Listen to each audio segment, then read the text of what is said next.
सफाई करते अचानक ही मानवी के हाथ अभय की दी वही चमचमाती अंगूठी आ गई, जिसे उसने वर्षों पूर्व किसी डब्बे में बंद कर एक कोने में पटक दिया था। वह अभय को बुरे सपने की तरह भुला देना चाहती थी, मगर ऐसा कहाँ हो पाया। मन के किसी कोने में आज भी उसकी यादों का कारवां ठहर सा था। आज भी एक कसक रह रहकर उसे तड़पाती कि जिसे सबसे ज्यादा चाहा था वही उसके सबसे बड़े दुख की वजह बन गया। कैसे भूल सकती है मानवी अपने 28वें जन्मदिन से एक दिन पहले की उस शाम को, जब अभय के साथ साथ उसने अपनी बहन को भी हमेशा के लिए खो दिया था। वो बहन जिसके लिए मानवी हर मोड़ पर खड़ी रही थी, उसी ने अभय को छीन लिया उससे। माँ के गुजरने के बाद अपनी बच्ची की तरह ख्याल रखा था उसने छोटी बहन प्रियंका का। अभय से भी तो अक्सर जिक्र करती थी कि प्रियंका उसकी बहन से कहीं ज्यादा उसकी संतान है, बहुत प्यार करती है उससे, तकलीफ में नहीं देख सकती उसे।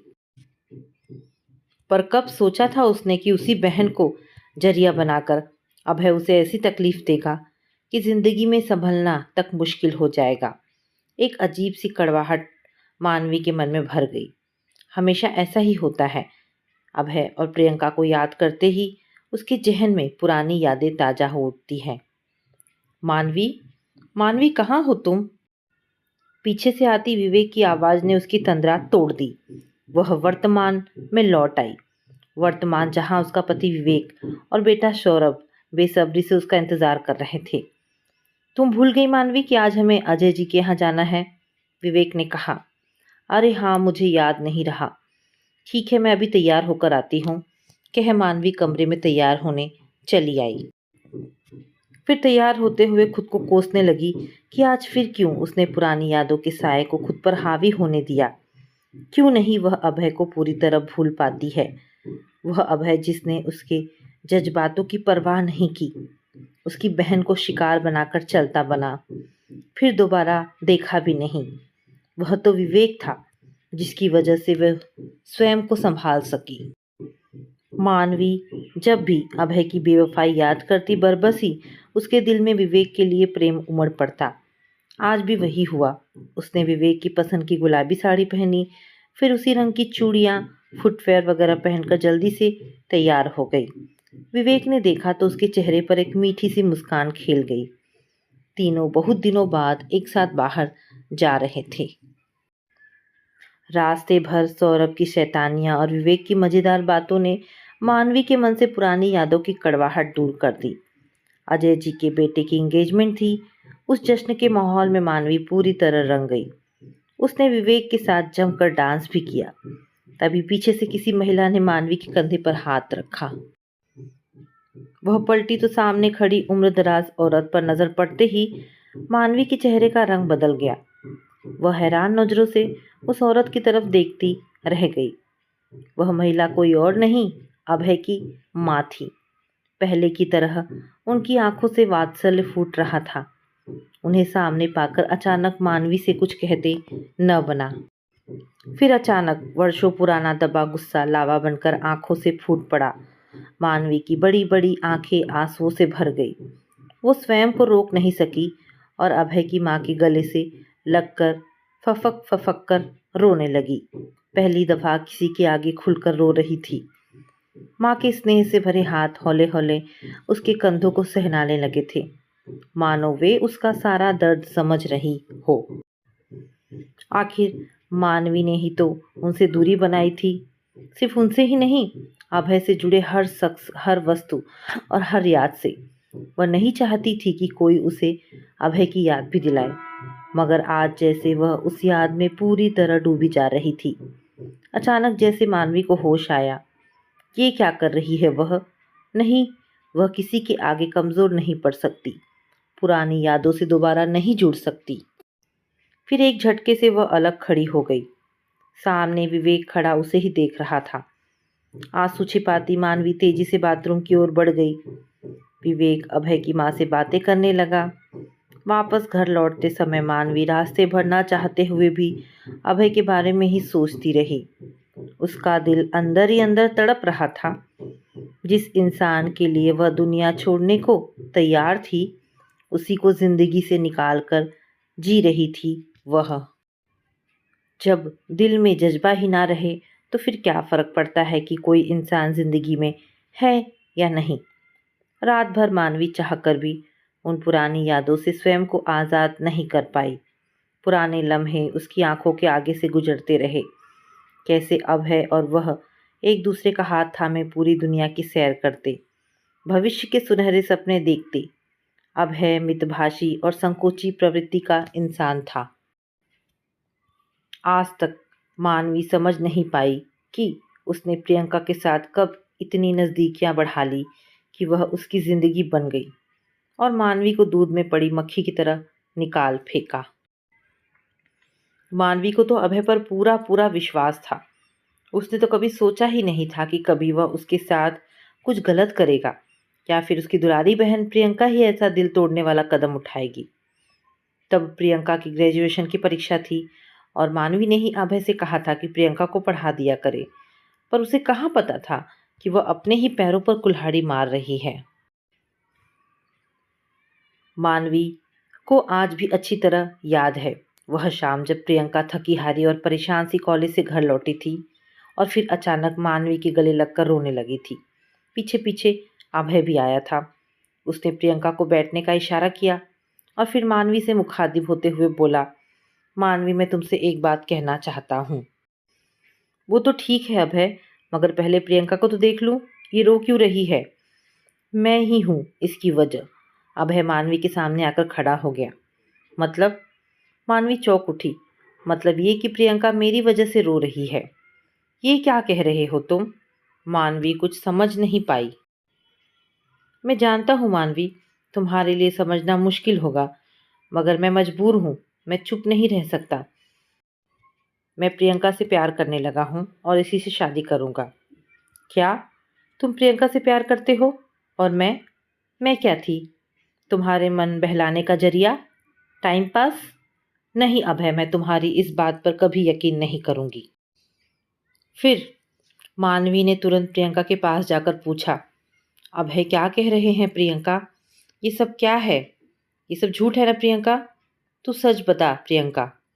दीदी, मैं स्वयं नहीं जानती कि मेरी ज़िंदगी में क्या लिखा है। फिर मैं आपको क्या बताऊं? सिर्फ इतना बता कि क्या तू और अभय एक दूसरे के साथ ज़िंदगी बिताना चाहते हैं? क्या अभय ने जो कहा वह सच है? झुकी नज़रों से प्रियंका ने हाँ में सिर हिलाया तो मानवी के पास कुछ कहने या सुनने को नहीं रह गया। एक धक्का सा लगा उसके दिल को। वो बिल्कुल अलग जाकर खड़ी हो गई। दिल की सारी हसरतें आंसुओं में बहने लगी। इस घटना के बाद अभय में मानवी से नजरें मिलाने का भी हौसला नहीं रहा।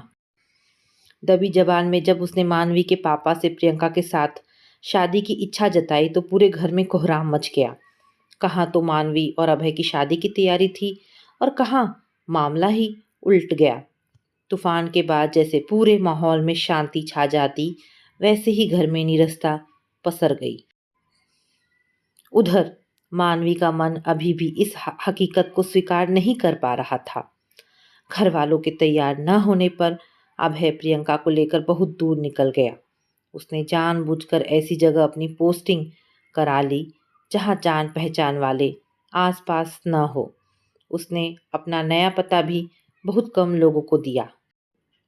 अभय और प्रियंका से मानवी और उसके घर वालों ने हर तरह के रिश्ते तोड़ लिए थे। अभय ने भी लौटकर बात करने की कोशिश नहीं की और इस तरह मानवी की यह प्रेम कहानी उसकी बर्बादी का सबब बनकर रह गई। उसी दौरान मानवी की जिंदगी में प्यार का सागर बनकर विवेक आया। उसके साथ शादी घर वालों ने ही तय की, पर इसके लिए स्वयं को तैयार करना मानवी के लिए बहुत ही कठिन था। खुद को काफ़ी समझाना पड़ा उसे। विवेक तो अपना तो लिया था उसने, मगर प्यार के प्रति उसके मन में अभय की वजह से एक तरह की उदासी व दर्द का साम्राज्य कायम था। वह लाख कोशिश करती मगर दिल का सूनापन जाता नहीं। सालों बीत गए थे। अब तो नन्हा सौरभ ही मानवी के जीवन का आधार बन गया था। मानवी सुबह उठी तो मन भारी था। पूरी रात पुरानी बातें याद करते जो गुजरी थी। सोचा विवेक ऑफिस और सौरभ स्कूल चला जाएगा तो थोड़ी देर सो लेगी। काम करते करते 1 बज गए थे। वह थक कर लेटने गई ही थी कि दरवाजे की घंटी बज उठी।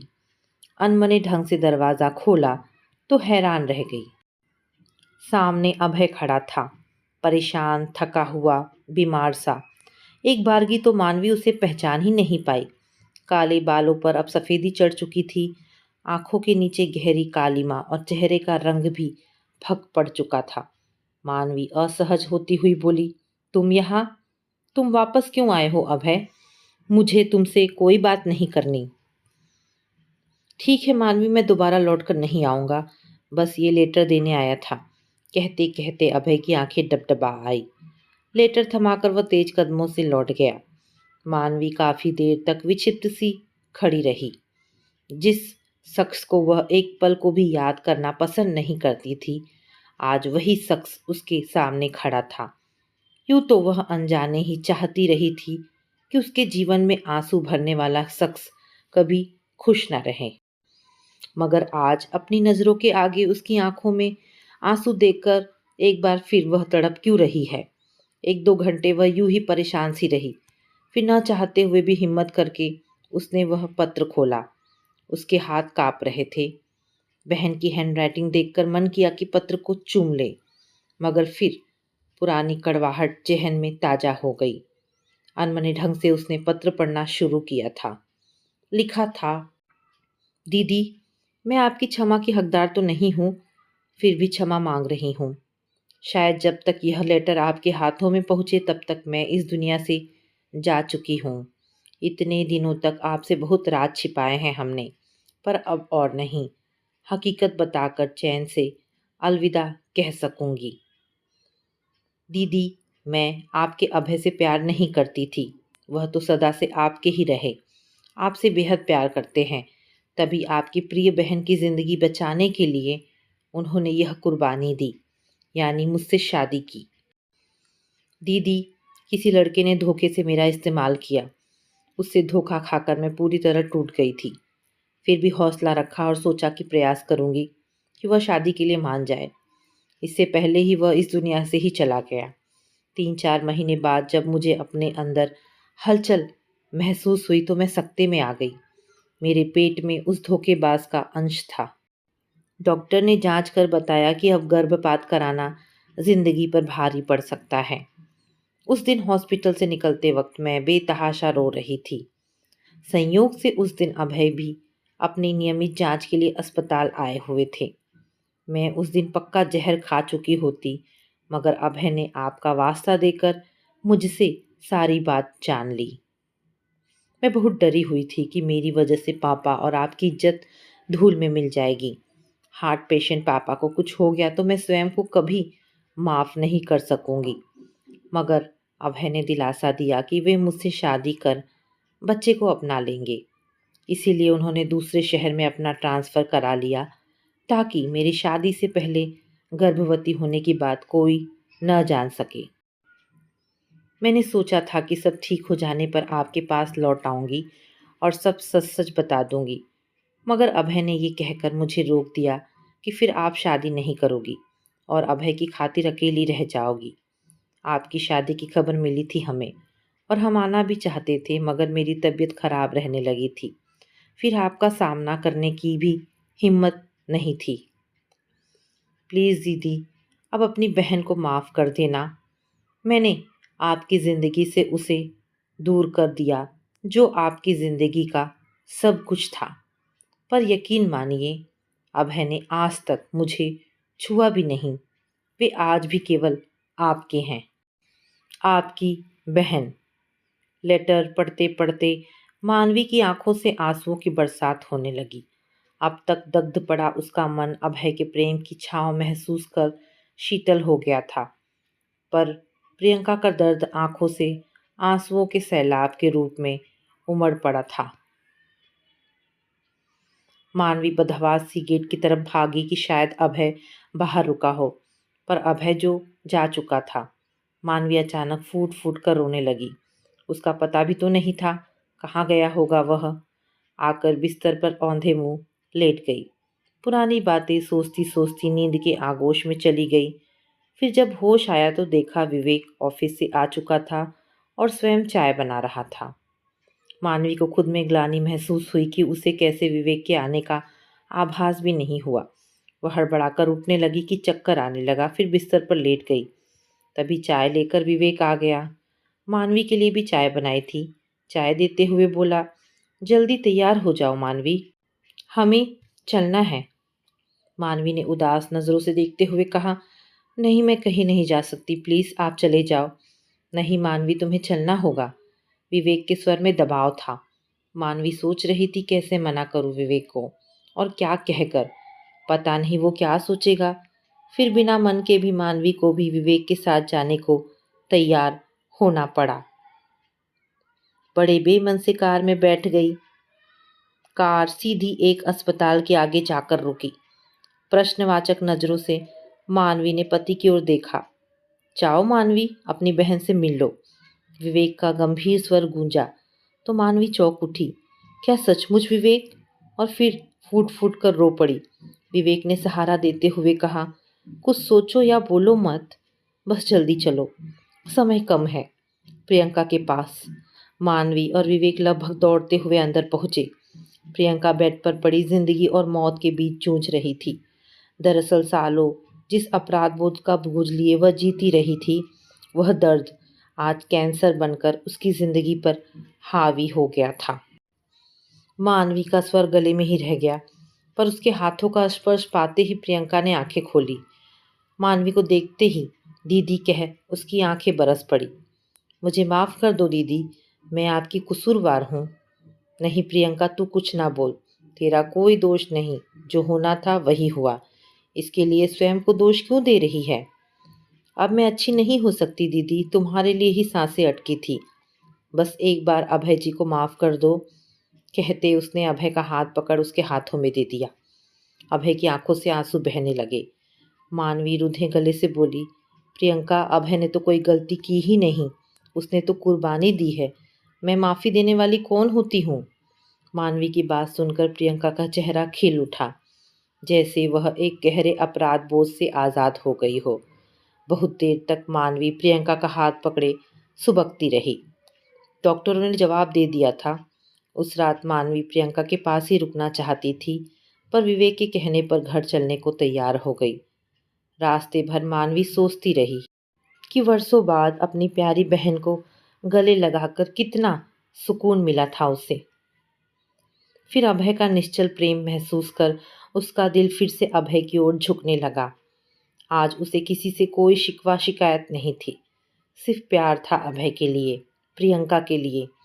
तभी अचानक उसके मन से आवाज आई, कहीं वह विवेक के साथ नाइंसाफी तो नहीं करने जा रही?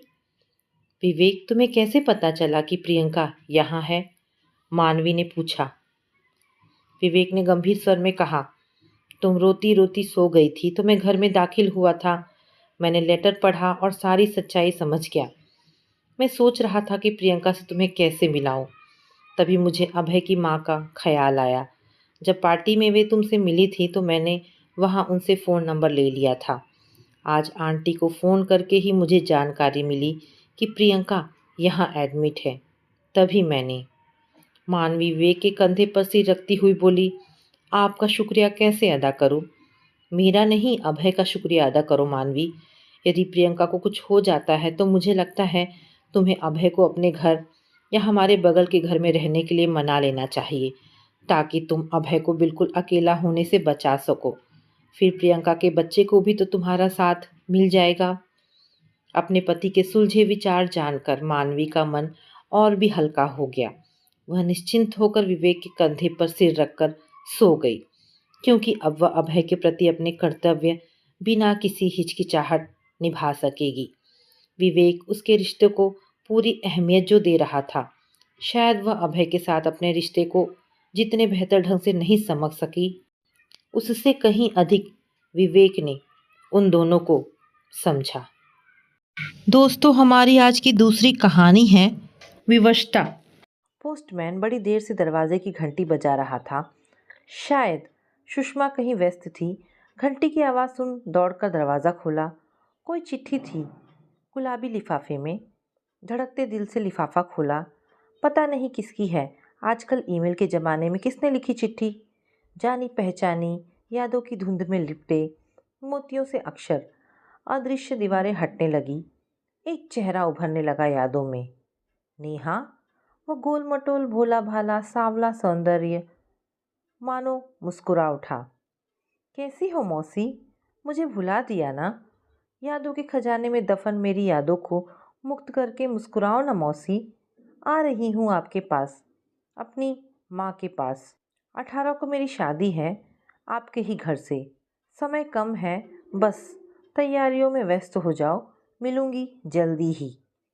हाँ हाँ, यह अपनी नेहा ही है। ऐसे ही बातें करती थी हमेशा पगली। सुषमा भौचक थी। हंसे या रोए, जिसके खो जाने पर पल पल उसकी यादों में रातों रोती रही। वह अचानक यूं मिल जाएगी, सोचा ना था। आंखों से बहते आंसू उस पत्र को भिगोते रहे। वह चुपचाप खड़ी सोच रही थी। अचानक कंधे पर अजय का हाथ महसूस कर चौंकी। किसकी चिट्ठी है सुषमा? उसने चुपचाप पत्र बढ़ा दिया। वह भी चकरा कर बैठ गए पलंग पर। आज इतने सालों के बाद कहाँ थी वह? किसके पास थी? पर मन में उमड़ते घुमड़ते इन सवालों का जवाब नेहा ही दे सकती थी। सुषमा ने आंसू पोंछ अजय का हाथ थाम कहा, चलिए, समय कम है और शादी की ढेर सारी तैयारियां करनी है। गहने, कपड़े, बारातियों का स्वागत, पता नहीं क्या क्या। सुषमा का गला रुंध गया था। यादें उसके आसपास सावन के बादलों की उमड़ घुमड़ रही थी। वह दिन जब ट्रेन एक्सीडेंट में मृत दीदी और जीजा जी की एकमात्र संतान नेहा को माँ ने उसकी झोली में डाल कहा था, अब तू ही इसकी माँ है, संभाल बेटा। संतान सुख से वंचित सुषमा की आंखें बरस उठी थी। नेहा को कलेजे से लगाए ससुराल लौटी थी सुषमा। अजय ने गले से लगा लिया था उस नन्ही सी जान को। बस उसके सास ससुर ने जल्दी उसे नहीं अपनाया। पुरानी रूढ़ियों में जकड़े उनके विचारों में इतनी जल्दी बदलाव नहीं आ सकता था। अपना वंश, अपने खून की चाहत वे कैसे भुला देते? यह बात वे दोनों अच्छी तरह समझ गए थे। पर नेहा के आने से उनका सपना जैसे साकार हो गया था, क्योंकि वे समझ रहे थे कि प्यार में बड़ी ताकत होती है। बस उनके पूरे घर आंगन में नेहा की किलकारियाँ गूंजी। नन्हे कदमों की आहट से मन का कोना कोना महक उठा। और जब पहली बार माँ कहा नेहा ने, तो वह निहाल हो उठी थी। पर ना जाने कब बड़ी होती नेहा को उसकी सासू माँ ने यह एहसास करा ही दिया कि वह उसकी सगी माँ नहीं, मौसी है। पर यह बात उसके बाल मन ने कभी स्वीकार नहीं की थी। वह चुपके से कभी कभी उसे माँ पुकार उठती। कब नेहा बड़ी हुई, कब स्कूल गई और कब डांस प्रतियोगिता में भाग लेकर लौटते समय वह क्रूर भयानक हादसा उसे याद कर सुषमा कांप उठी।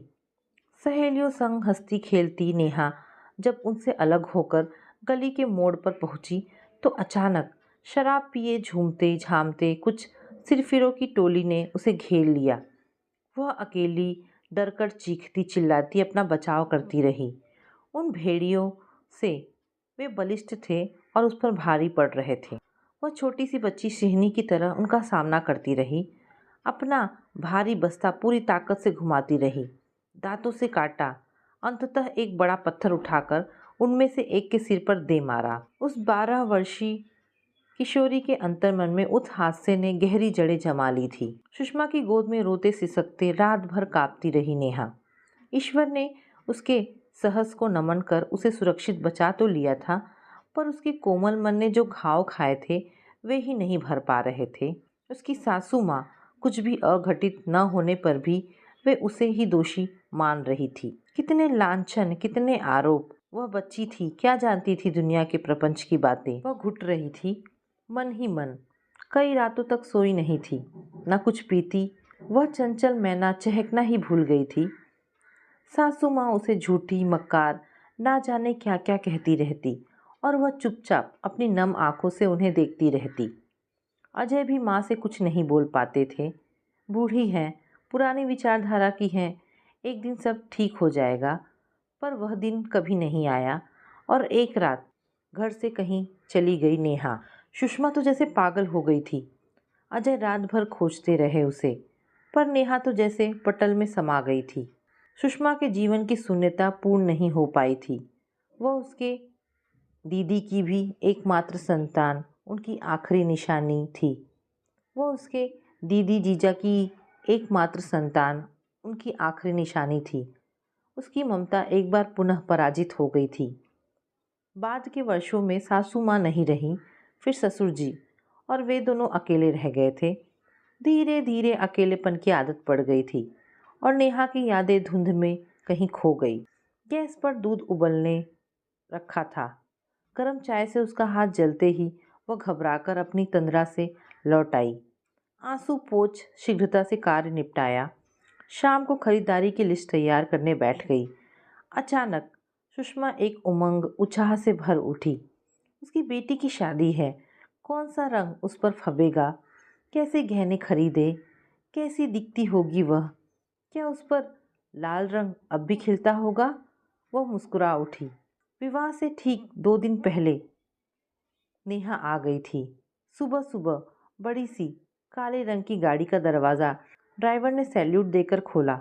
वह धड़कते दिल से देख रही थी। एक सावली सलोनी युवती, कंधों तक लहराते बाल, हिरनी सी काली आंखें, गुलाबी साड़ी में। हाँ हाँ, यही है उसकी नेहा। वही तो थी, बिल्कुल वन देवी की तरह खूबसूरत। उसने दौड़कर सुषमा के चरण स्पर्श किए और गले लग गई। कैसी हो मौसी? उसकी भी आंखें उठी थी। फिर अजय को प्रणाम कर पूछी, कैसे है मौसा? अजय ने बाहें फैला बेटी को थाम लिया था। उसके पीछे 2 शालीन सज्जन से वृद्ध दंपति भी थे। मुस्कुराते हुए सुषमा और अजय ने उनके पांव छुए और स्वागत किया। रात को गर्म कॉफ़ी पीते हुए नेहा ने बताया कि वह भागकर किस यात्रा के लिए कहाँ बिना सोचे समझे घर से बाहर निकल आई थी। दादी माँ ने मुझे धमकाया था कि भाग जा यहाँ से, वरना वो बुरा हाल करूँगी तेरा कि उनकी बातें सुन सुनकर पड़ोस वाली मेरी सहेलियाँ मुझसे बात नहीं करती थी और उनकी माँ मेरे साथ उन्हें खेलने से मना करने लगी थी। मैं डर गई थी मौसी, क्या करती? आप लोगों को बताने पर भी दादी नाराज़ होती। कहाँ जाऊँगी नहीं जानती थी, बस घर से निकल पड़ी थी। रास्ता अंधेरा था और मेरे पीछे कुत्ते भौंकते हुए दौड़ रहे थे। मैं उनसे बचने के लिए दौड़ती दौड़ती रेलवे स्टेशन तक पहुंच गई। सन्नाटा था। मैं एक कोयले वाली मालगाड़ी में छुप गई। रात भर वहीं बैठी रोती रही थी। सुबह कोयले की ढुलाई करने वाले मजदूरों ने मुझे देखा तो भौंचक रह गए। उन्हें देख मैं ज़ोर ज़ोर से रोने लगी थी और वे सब मुझे चुप कराते रहे और मुझे अपने साथ ले गए, खाना खिलाया। जब मेरा नाम पता पूछा तो भयवश मैं कुछ नहीं बोल पाई। मैं वापस नहीं आना चाहती थी। घर परिवार से दूर रोजी रोटी कमाने आए उन गरीब मज़दूरों ने मुझे बेटी की तरह प्यार दुलार दिया। वे दिहाड़ी पर काम करने वाले मज़दूर थे, कोयला ढोने, रेलवे लाइन बिछाने का काम करने वाले।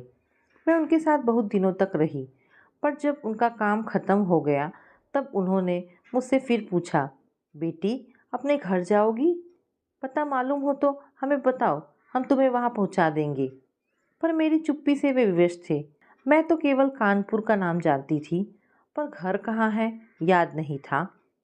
उन भोले भाले मज़दूरों ने मुझे पुलिस के पास नहीं दिया कि वे पता नहीं मेरे साथ क्या सुलूक करेंगे या कहीं उन्हें ही लड़की को अगवा करने के जुर्म में न फंसा लें। उन्होंने पड़ोस में रहने वाली दादी माँ कमला गुप्ता के पास भेज दिया था। उनके यहाँ कुछ लड़कियाँ किराए में रहकर पढ़ती थीं। उनके पति सेना में कार्यरत थे, अतः उन्होंने मेरे मासूम बचपन को ध्यान में रखकर प्यार से मुझे भी अपना लिया था। वे निसंतान थी, मुझे अपनी नातिन मानकर पढ़ाया लिखाया। उनके प्यार दुलार से मैं बिखर गई थी और टुकड़ों में अपनी व्यथा उन्हें कह सुनाई। उन्होंने मेरा हौसला बढ़ाया। कोई बात नहीं बेटा, एक दिन योग्य और सक्षम बनकर वापस लौटना।